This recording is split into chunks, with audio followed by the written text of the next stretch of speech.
Welcome, everybody, to another episode of On the Delo. This is episode 159. I'm going to call this one the competition trap, right? We're all focused on everybody else's game and not our own at times. So I want to talk a little bit about that because I have been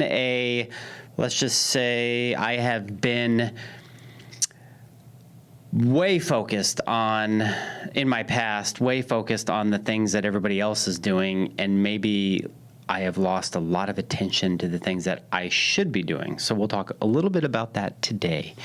It is Sunday right now as I am recording this. This won't come out for another week, but it is Sunday, and it's about 6 o'clock in the morning in my office. What a beautiful time. What a beautiful time of morning. I don't know if you wake up early, if you don't, but if you are early waker-uppers, okay, that's going to be a Deloism. We can put that on the list. My wife will appreciate that.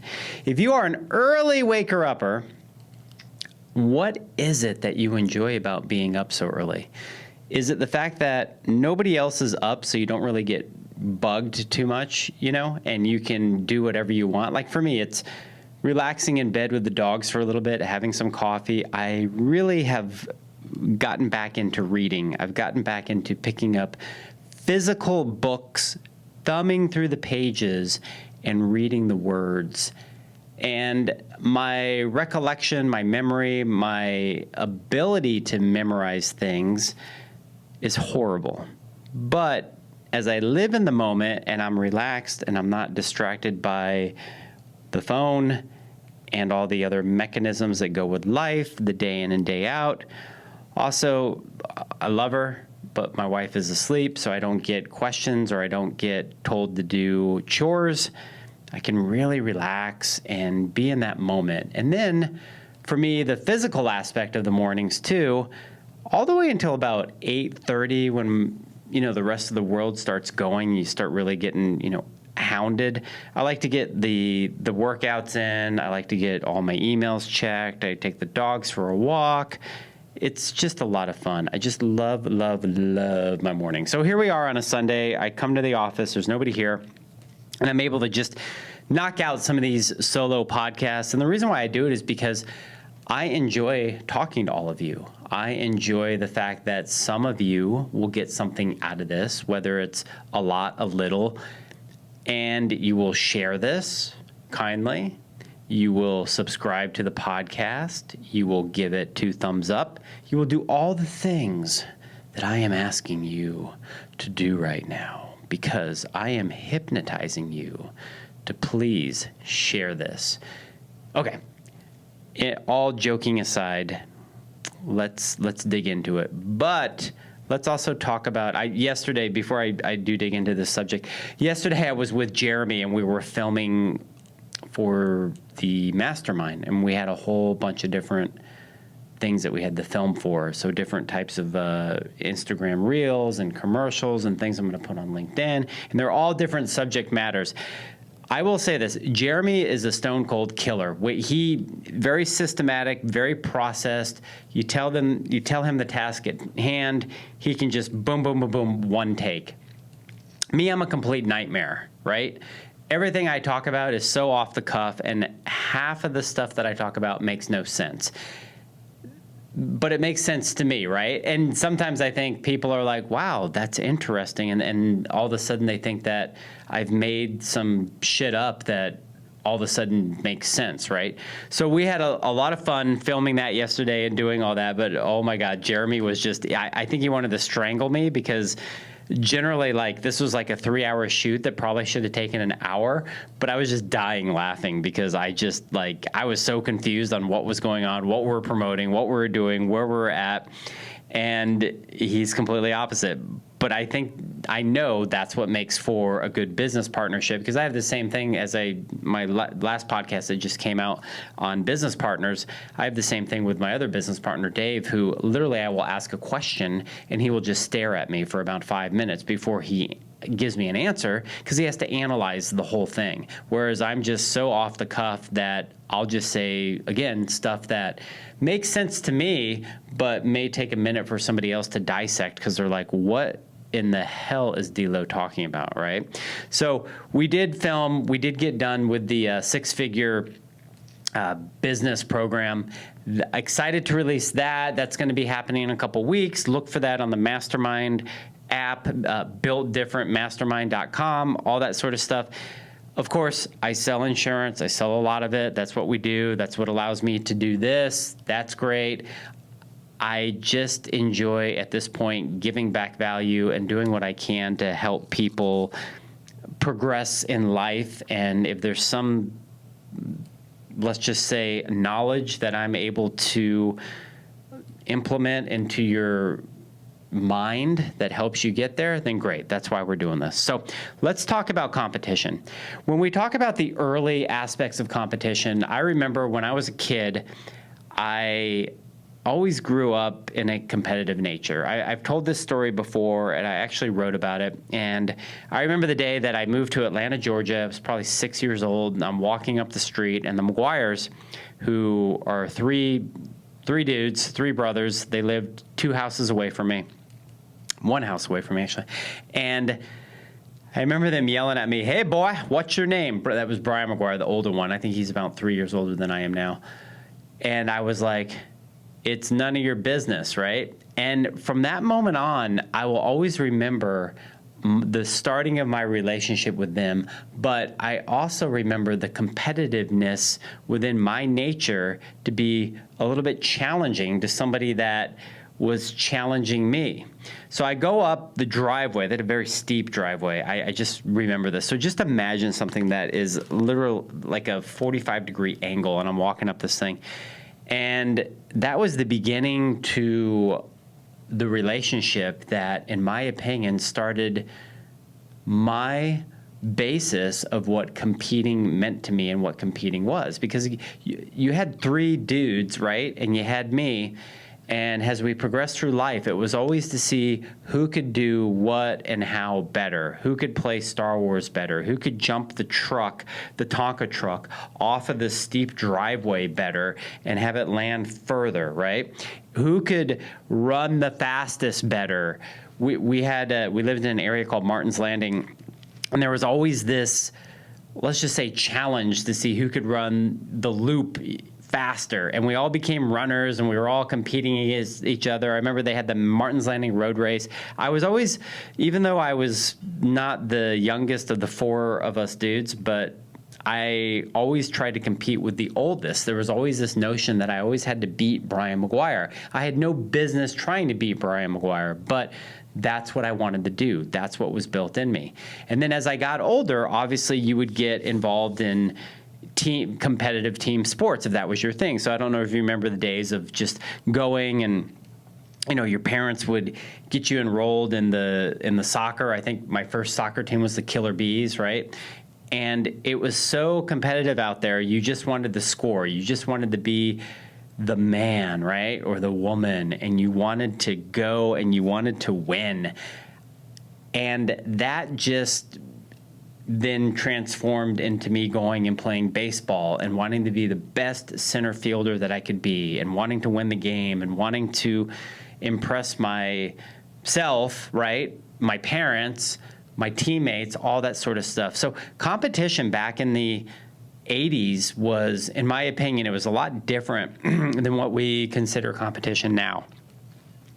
As we grow and as we get older and bigger, competition then becomes, in my opinion, it becomes a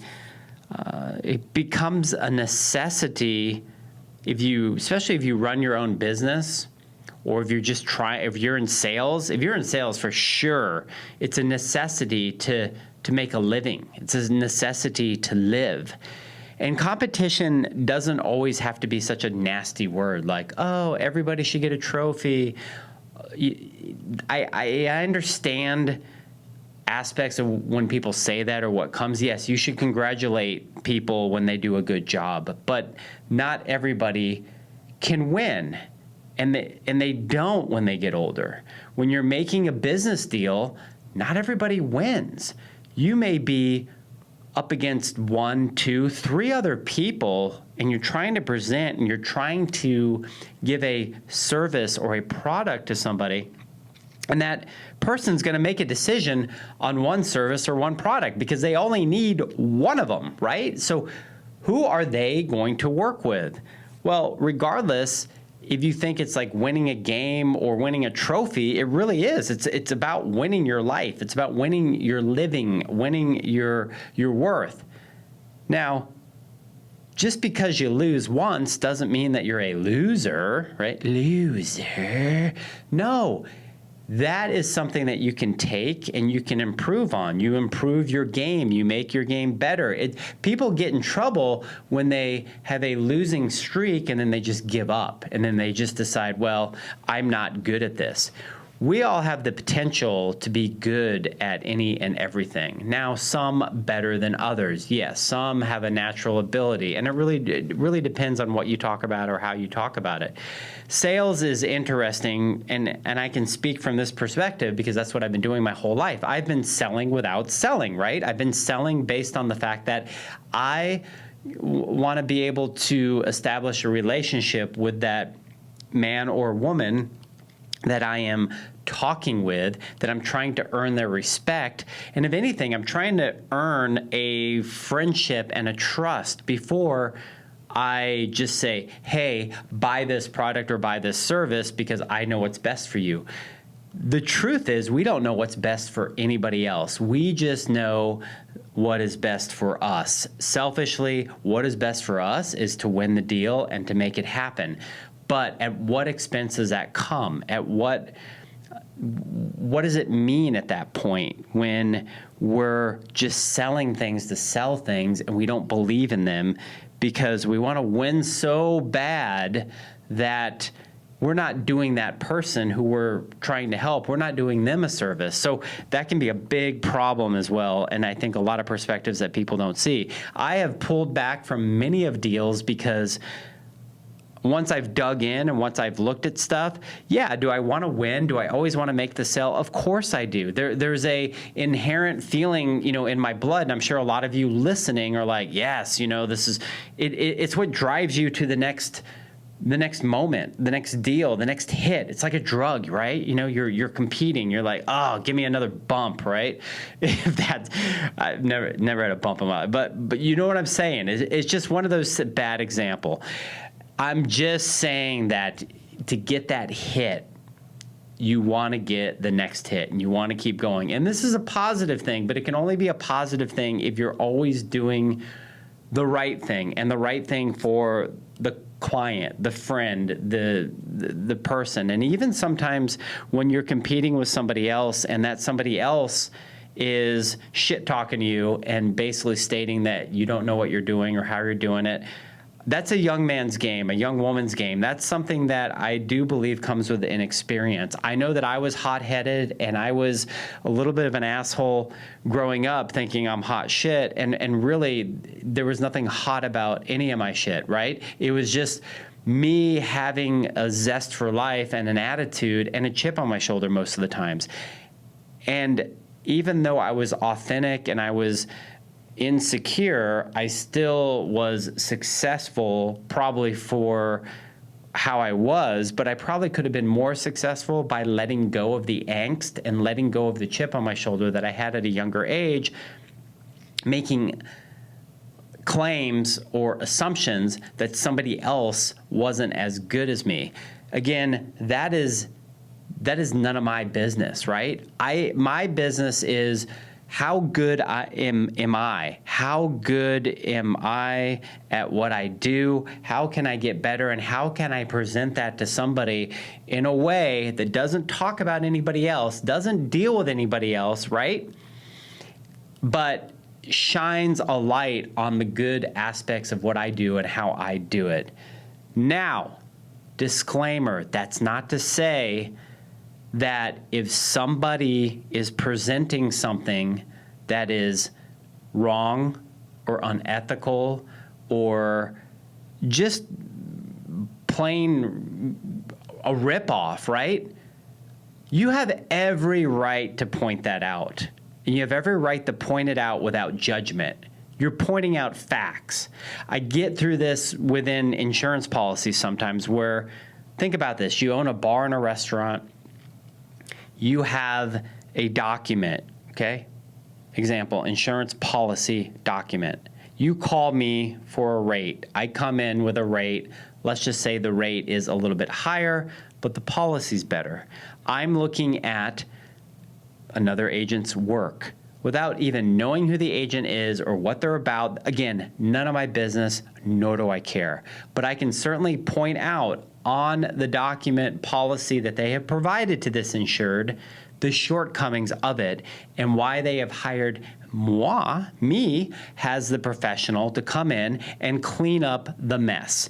And that is the thing. There's a lot of laziness that goes on in sales because people just want to make the sale. And a lot of times people will work for other places with no personal responsibility, right? A lot of these 1-800 lines, a lot of this other stuff that if and when something goes wrong, guess what? You, the client, you're holding the bag of shit and you're like, oh, what do I do now? So it's okay to point out the shortcomings of something in order for you to highlight the benefits of working with somebody such as yourself because you're the professional and that you've put this together. So you really want to set the tone, in my opinion, that the competition is real. It's out there. It's always going to be there. But to obsess over it is you're just obsessing over something that is like breathing. It's like obsessing over, I'm going to take a breath. I don't know of many companies that don't have any competition, especially people probably listening to this.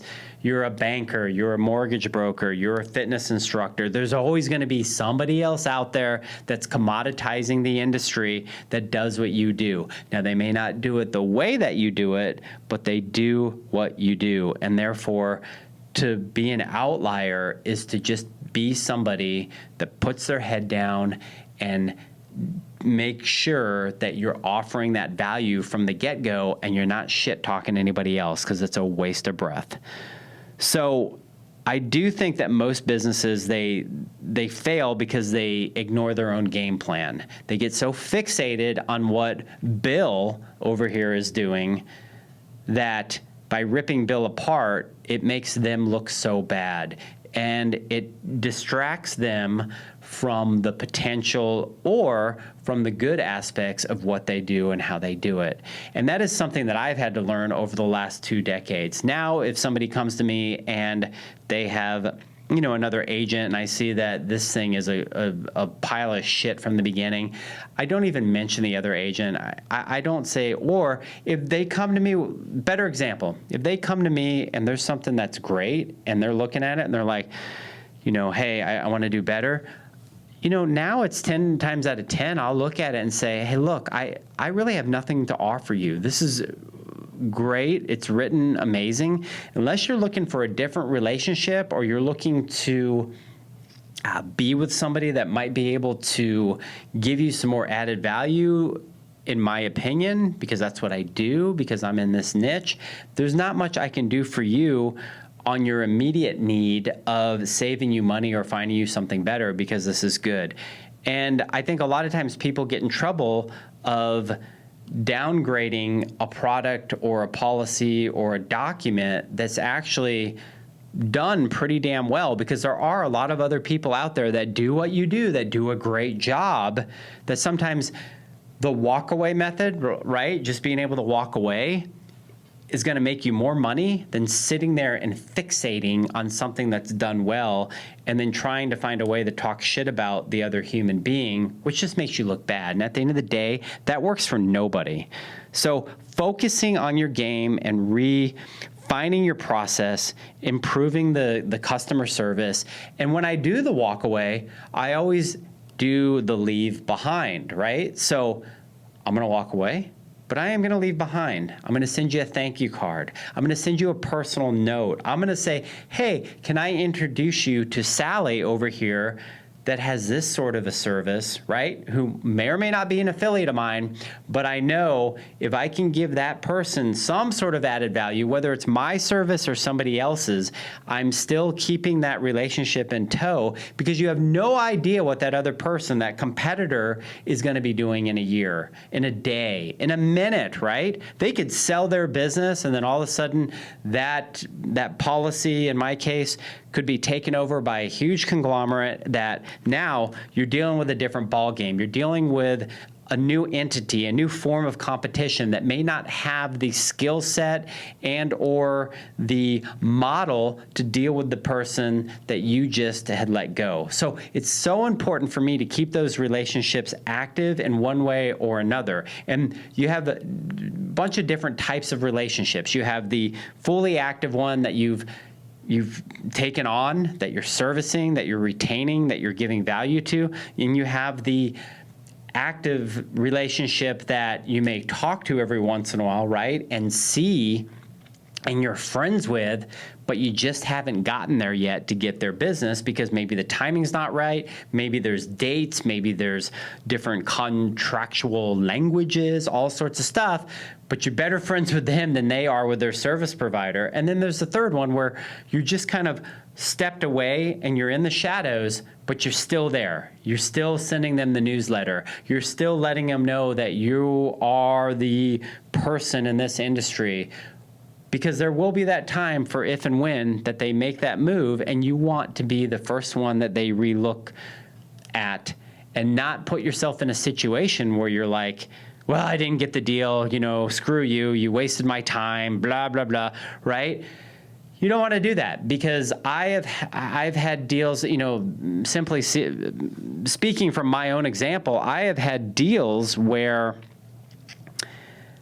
I had not gotten them in the moment, and then 5 years later, I end up landing the account. And not only is the account more organized or more put together, but it's a lot more profitable for them and for me. And situations and things always change. So you always want to be, in my opinion, utilizing the utmost in technology at this point. Now that we have AI, now that we have all sorts of automation, we want to make sure that we're keeping those relationships, however they are, at the front of mind. Part of the reason why I do this podcast is because I turn it into a blog, I turn it into a newsletter, I turn it into, obviously, this audio that you're listening to, video on YouTube. And this is not to just give added value to bring business in. This is to give added value, to keep giving value to those whose business I already have. And if you're listening to this and you are a client of mine, I appreciate it. And I thank you for listening. If you are a carrier, right, that I write business with, and you're getting value out of this, and you're like, wow, we want to make sure that we treat this agency right. Again, those are customers of mine. Insurance carriers, I want to make sure that I'm always benefiting to get the best products for my people, and understanding that one insurance carrier is not competition over the other. It's an asset, it's a tool, it's a resource. And if you're a friend of mine and you're getting value out of this, you're thinking, wow, Delo puts a lot of time and effort into this. Who do I know that I could actually send over to this and they could get some value out of this, and possibly Delo could get some business, right? So we really talk about the power of personalization and making things personalized towards those people. I really feel that in this day and age, has small, especially in my case with smaller insurance agencies, as they get bought up and they just get disintegrated, you're seeing a population of businesses, smaller businesses, especially in hospitality, that are just getting ignored. They're not getting their questions answered. They're not getting the attention paid to. They're not getting certificates issued. It's really tough for these smaller business. And I have made a choice, even though I get many of offers a year, no exaggeration, I've been asked to sell to bigger components to go run divisions for somebody else. Just not of interest to me. I really like dealing with owners and people and relationships and vendors one-on-one. I still do the day-to-day books. I write the checks at the agent. I do all that sort of stuff. And I enjoy doing that still. There might be a point where I don't enjoy it, but right now I'm just in the thick of it. And at 51 years old, to me, the only competition that I have is the competition to not do anything. And a lot of times people will ask me, they're like, so who are your, biggest competitors out there, this and that? And I think sometimes like a dick, I would be like, well, nobody competes with me, right? And then I kind of look back on that statement, and from an egotistical standpoint, maybe there's a part of me that wants to believe that and say that. But at the end of the day, there's a lot of great people out there that do what I do. Now, they don't necessarily do what I do, but they do insurance, right? And there's more times than not where I've been sour because maybe somebody didn't go with my quote, they went with somebody else's, and they're just a generic insurance agent, and these are restaurateurs. So it was my fault in not giving the personalization or the value, not just perceived value, but the value that they're going to get by going with me for maybe $100 more, maybe the same price, maybe less. I don't know at times. A lot of times we don't get that information after the fact. It's like they've taken care of their problem. You are no longer a part of the equation. Hasta luego, right? See you later. So that is, one thing that you can't get sour about either, is that when you quote unquote lose a deal or something doesn't happen, it's just about, for me now, taking the high road, saying, hey, thank you for your time. And again, a lot of you in sales, not attorneys, because I know you get paid hourly, not accountants, because I know a lot of times you get paid hourly. Not all of you, I think some of you, but a lot of times in sales, we'll go out, we'll bid something, we'll talk, we'll spend hours of time. I know in my case, we will go take a risk, take an establishment and a bar or restaurant, we'll collect information. Yes, the client's gonna take their time to do it, to give us that information, and then we're gonna go to market. And what market means is market is any and everybody that would want to give us an insurance policy for that risk. And then they're going to look at all the factors. They're going to look at all the analytics and the underwriting factors and times places open, what they serve, how they serve it, what entertainment they have, and how they do things, how many claims they've had, all these sorts of things. And they're either going to bite or they're not going to bite. And then they're either going to give you a good rate, they're going to give you a medium rate, they're going to give you a bad rate. And this process not just takes hours, it takes days. Sometimes it takes a week to get back, a quote, maybe longer, just depending on the amount of locations, the difficulty of the risk, what's going on. Sometimes it could take a couple hours, again, depending on workflow. But there are a lot of times where we won't get the deal after putting all that time in. And I could get pissed about the competition, right? And what happened, and feel like, we should have won that job. Like, wow, we just gave them this and that. You got to walk away. You got to walk away and move on to the next thing. Even if you're younger in sales and you're trying to live and die by one deal, you're just going to die, right? You just got to keep moving on. You got to go find the next deal, and you got to keep it personalized and keep them in queue for if and when there is a next time, and go out with a positive mindset. So remember, competition is not your enemy. It's just proof that you're doing what matters. And the thing is that if there aren't people out there that are trying to take your business or then you're doing something wrong. You're not writing enough business. You're not collecting enough clients, that sort of thing. Because when you come to a certain threshold, it's just a natural, progression of things happening. And it could not even be anything more than just a question being asked somewhere or somebody's relative getting into the business that you're in.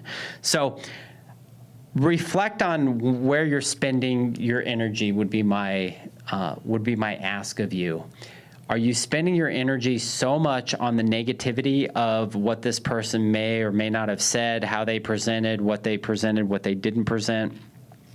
The negativity on, wow, this person's always around. They're like a pimple on my ass that I can't quite, pop or get off, and it hurts when I sit.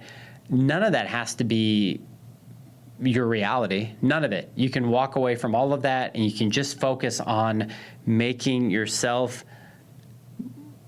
allowing yourself to be the better person, and to understand when, as Kenny Rogers would say, understand when to hold them, understand when to fold them. There's nothing wrong with either way. It doesn't mean that you have lost. It means that you are just waiting for another deck to be shuffled, right? And to grab another hand. Because eventually, just like all the odds in the casinos win most of the time. But when you do win, it's a good feeling, right? So we all end up winning at some time. It's just a matter of sticking it out and doing it and staying positive about it in my way, in my thoughts. So thank you for listening. If this episode hit home, please share it with somebody that's caught in the competition trap, right? And if you're ready to come hang out with Jeremy and I, come check out the Built Different Mastermind. We do have some one-on-one coaching. We do have our other exclusive mastermind group, which is a higher price ticket. And then we do have this program coming out that I believe we're going to sell for $199. But as we put this out, for my age, we're going to do like $51 off. And this is a 6-week program where you get all the activities, the videos, you'll get some guest speakers and a Zoom call once a week with us. So it's a really good, let's just say, way to get in and to create your community within your community. And you'll meet some really great people, because that's what we've been doing for the year and a half. And some people have been absolutely great together, and they've helped each other out. So let's all win together. Let's all compete together. Let's all figure out a way how we just keep this going. And I really appreciate y'all listening. Please give it a 5-star, and we will see you next time. Peace out.